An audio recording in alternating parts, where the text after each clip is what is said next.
안녕하세요, 레빗구미입니다. 네, 오늘은 제가 넷플릭스에서 어제 공개된 금요일 밤에 공개된 제8의 밤이라는 영화에 대해서 말씀을 드리려고 합니다.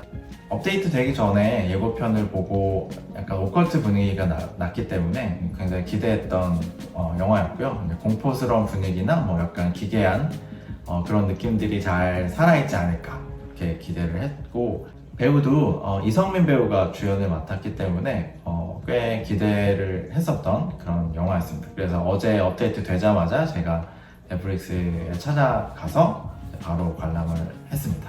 예고편을 보셨다면 다들 오컬트 영화를 기대하셨을 텐데요. 생각보다 오컬트의 성향 자체는 생각보다는 약했던 것 같아요. 어쨌든 이 이야기의 줄거리를 간략히 살펴보면 이제 불교에서 이야기하는 그런 번뇌나 번민이라는 그 용어가 있는데, 그 용어를 가지고 이제 요괴의 눈으로 이제 표현을 했습니다. 그래서 영화 초반을 보면 그런 애니메이션, 그러니까 불교의 그런 진짜 사파를 이용해서 사파처럼 이제 애니메이션을 만들어서 그거에 성우가 이제 설명을 해줍니다. 설명을 해주는데 그게 산스크리트어 그 원어로 설명을 해주기 때문에 약간 되게 독특하고 약간 실감이 나요. 그래서 그 애니메이션을 볼 때는 굉장히 이거 괜찮을 것 같다라는 느낌이 있습니다. 그래서 뭐 번민 쪽에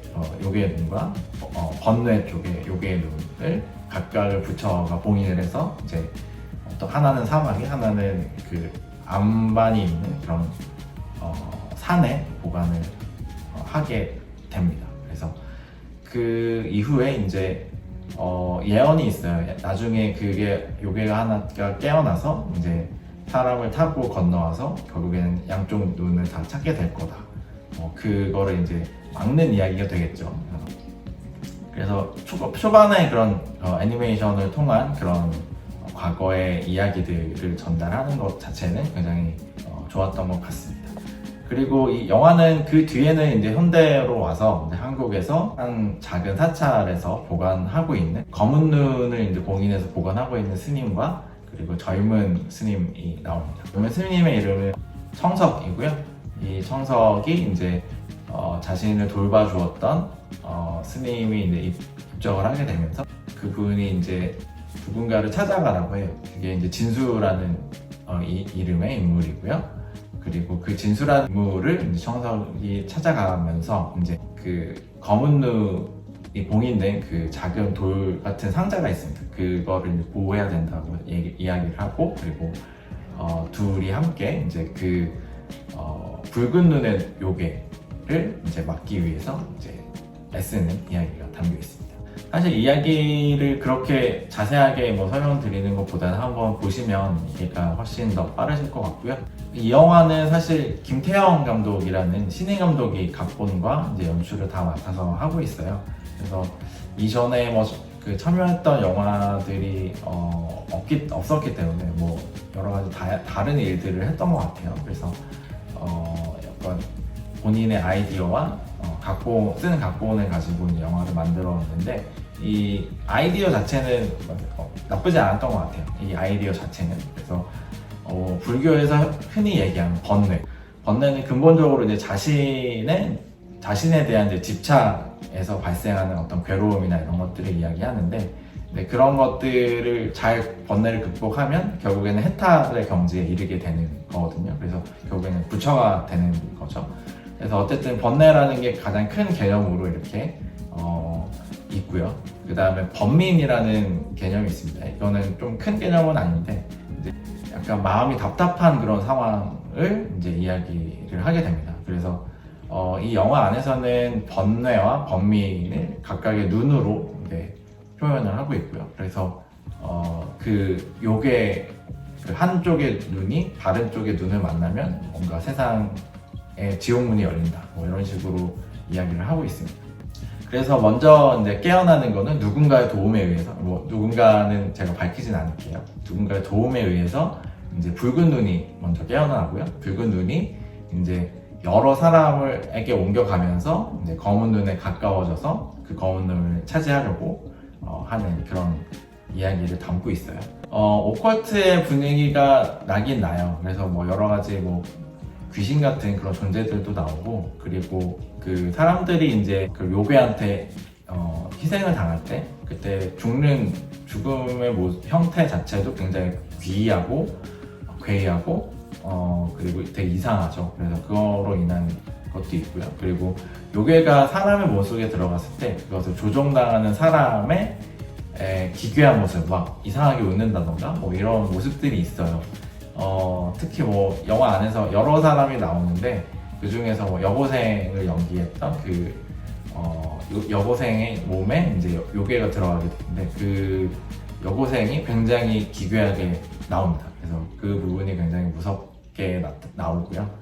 어쨌든 영화는 그 번뇌와 번민을 이제 형상화한 그 아이디어 자체로 이제 끝까지 나가게 됩니다. 영화에서 주로 이제 나오는 주인공들은 청석과 진수일 거고요. 이 둘이 이제 검은 눈을 만나기 직전에 요괴가 통과할 그 사람을 이제 찾아내려고 그렇게 하는 과정이 담겨 있습니다.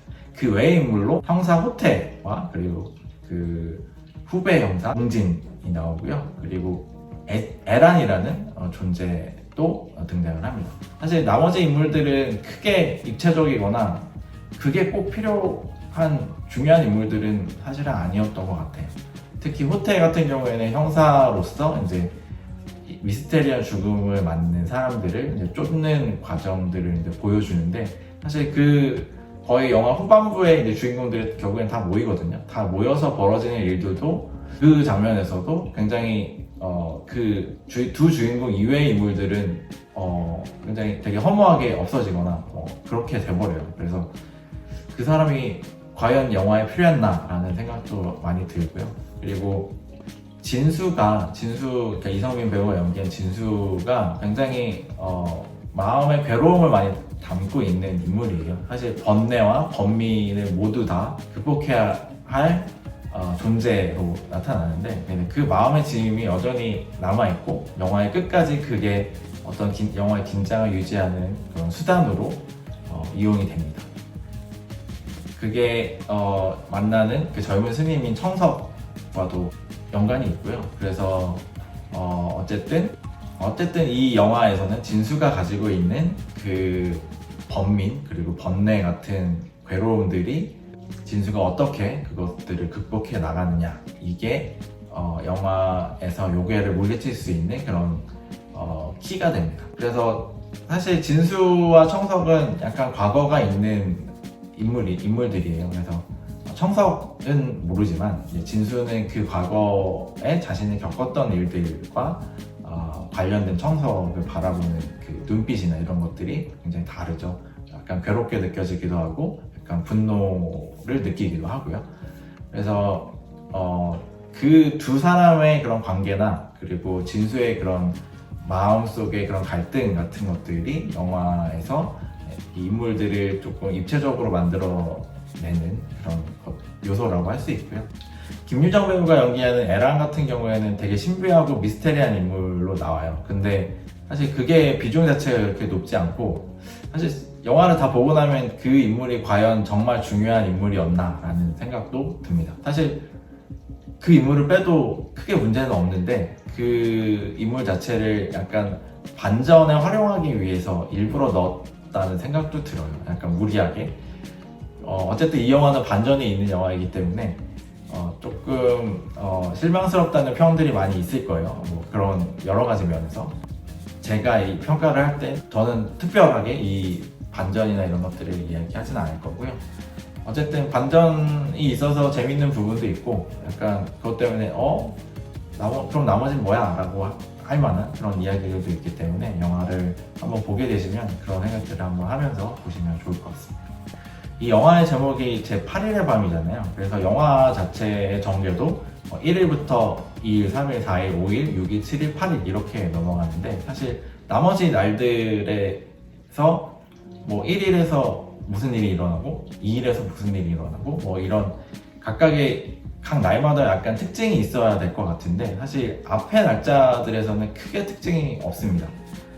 그래서 영화 자체는 이제 8일에 벌어지는 일을 많이 담을 수밖에 없어요. 그리고 후반부는 다 8일에 벌어지는 일들로 이제 담고 있기 때문에 사실 그 앞에 날들이 과연 그렇게 날짜를 세서 보여주는 게 과연 의미가 있었나라는 생각도 들게 하고요. 그리고 마지막 날 벌어지는 그 장면들은 약간 오컬트 요소처럼 불교의 주문을 이용한다거나 뭐 이런 것 장면들이 이어지는데, 그리고 여러 가지 특수 효과를 써서 약간 유령처럼 보이는, 악령처럼 보이는 그런 구름 같은 게 날아다니는 그런 효과들도 있고, CG나 이런 것들을 많이 썼는데 제가 보기에는 굉장히 어색해 보였고요.